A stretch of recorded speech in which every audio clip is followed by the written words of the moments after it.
Video ini hanya untuk mereka yang punya logika. Bagi yang tidak punya logika, skip aja.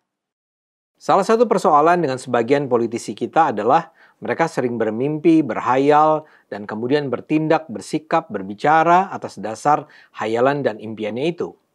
Ini misalnya terlihat dalam kasus pertemuan Prabowo dan Megawati. Kata para pemimpi, pertemuan itu menunjukkan Prabowo membutuhkan PDIP, membutuhkan Megawati. Para pemimpi membayangkan Prabowo menemui Bu Mega karena membutuhkan pertolongan dari sang ibu. Pertemuan Presiden dan Bu Mega itu kan sebenarnya peristiwa yang terjadi karena kebesaran hati Prabowo saja. Guntur Romli, juru bicara PDIP, berkomentar sinis ketika saya berpendapat begitu. Kata dia, saya menjilat-jilat Prabowo. Tapi itu kan sebenarnya sangat biasa-biasa saja. Prabowo menurut saya ingin merangkul sebanyak-banyaknya pihak. Dia tidak mau PDIP misalnya jadi pihak yang dianaktirikan. Bahwa PDIP memilih menjadi oposisi atau berada di luar pemerintahan adalah soal lain. Tapi Prabowo jelas ingin menunjukkan pada Bu Mega bahwa pemerintah tidak memusuhi PDIP. Sebelum ini mereka tidak pernah bertemu karena Bu Mega enggan bertemu presiden dan jajaran pemerintahannya karena Bu Mega masih sakit hati pada Jokowi dan Bu Mega merasa Jokowi masih berada di dekat Presiden Prabowo. Karena itulah Prabowo datang sendiri ke kediaman Bu Mega. Nggak penting apakah dalam pertemuan empat mata antara Prabowo dan Bu Mega ada deal-deal khusus. Keduanya sih tidak menyebut apa-apa sesudah pertemuan. Tapi yang penting, Presiden Prabowo dengan kebesaran hatinya berkunjung ke rumah Bu Mega. Itulah pesan utama dari pertemuan itu, bahwa mereka tidak bermusuhan. Masalahnya itu tentu saja bukan cerita yang dramatis, tidak clickbait kalau cukup itu saja. Maka dibangunlah cerita hayal bahwa Prabowo meminta kebesaran hati Bu Mega untuk menyelamatkan Indonesia. Bagi saya ini cerita hayal, karena sebenarnya saat ini PDIP dan Bu Mega sudah bukan lagi orang-orang istimewa.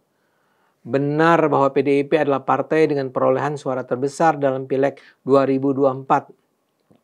Jadi PDIP memang partai besar, namun kekuatannya sudah tidak lagi sebesar di masa lalu.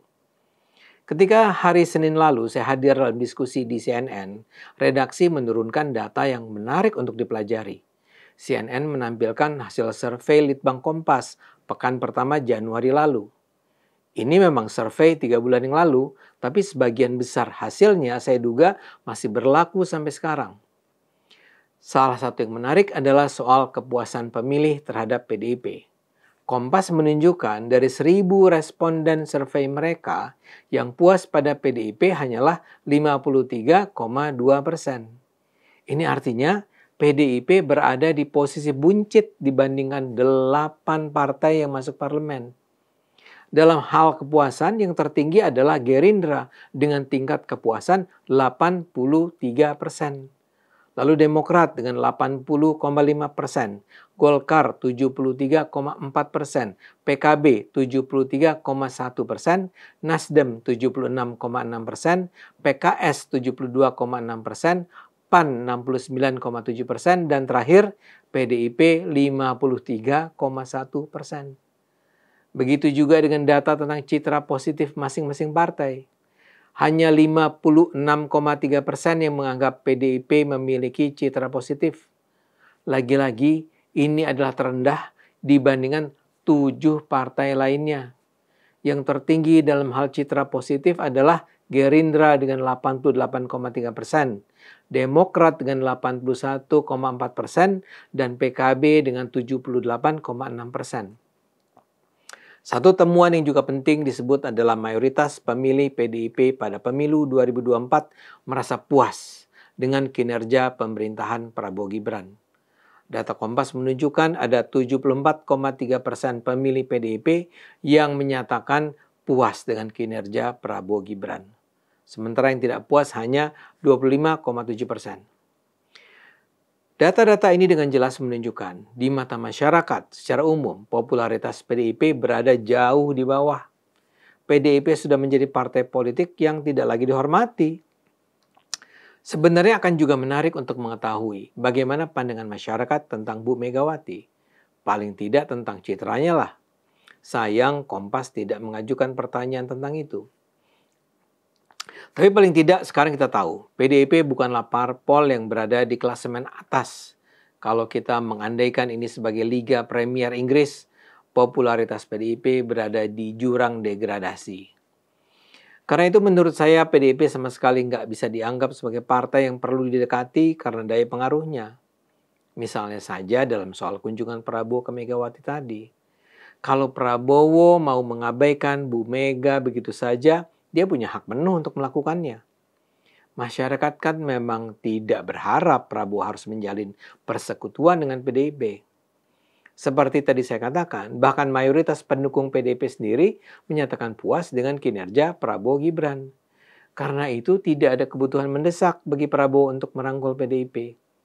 Jadi dia mendekati Bu Mega ya karena kebesaran hatinya, itu saja.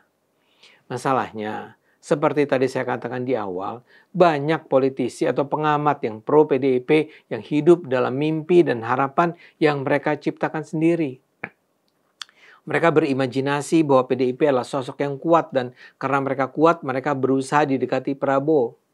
Kita lihat saja narasi-narasi yang dikembangkan. Kita saksikan sajalah sebuah kanal YouTube yang Megawati dan PDIP Die Harder bernama Kanal 2045.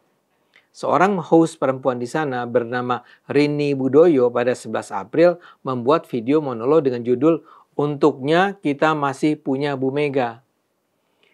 Dia menggambarkan bagaimana integritas Bu Mega berada di atas ketua partai yang lain.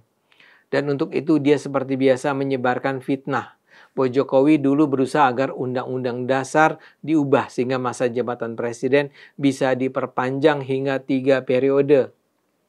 Fitnah ini kan sudah berulang kali dibantah dan dibuktikan bohong.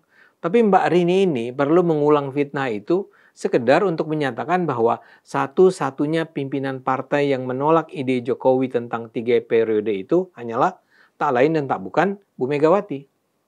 Dan itu dilakukan Bu Mega, kata Mbak Rini, saat dia berkuasa. Dan PDIP akan memperoleh manfaat terbesar kalau Jokowi diizinkan menjadi presiden kembali.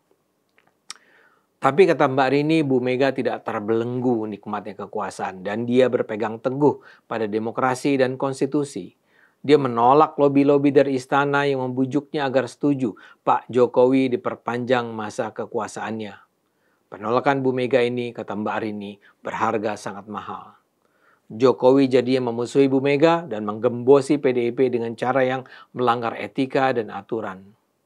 PDIP bahkan harus merelakan Hasto dikriminalisasi, ditahan dan dibawa ke pengadilan korupsi. Kata Mbak Rini lagi, kalau semua partai bersikap pragmatis, oportunis, membebek pada kekuasaan, lalu siapa yang ada untuk membela kepentingan dan suara rakyat? Siapa yang ada untuk menjaga dan mempertahankan demokrasi dan konstitusi? Karena itulah Rini mengatakan, untungnya Indonesia masih punya Bu Mega yang sudah sepuh, tapi tetap kuat mental dan teguh hatinya dalam membela kepentingan rakyat. Begitu hebatlah Bu Mega itu digambarkan oleh Rini. Selain monolog Rini, ada pula serangkaian video lain yang menggambarkan hayalan kehebatan Mega dan PDIP, sehingga memang sudah layak bagi Prabowo untuk menjadikan Bu Mega dan PDIP sebagai sekutu perjuangan mereka. Tapi seperti saya katakan, mereka merancang mimpi, mempercayai mimpi yang mereka ciptakan, menyebarkan mimpi, dan ujung-ujungnya hidup dalam mimpi yang sebenarnya jauh dari kenyataan. Menyedihkan, tapi begitulah kelakuan mereka. Ayo gunakan akal sehat, karena hanya kalau kita gunakan akal sehat, Indonesia akan selamat.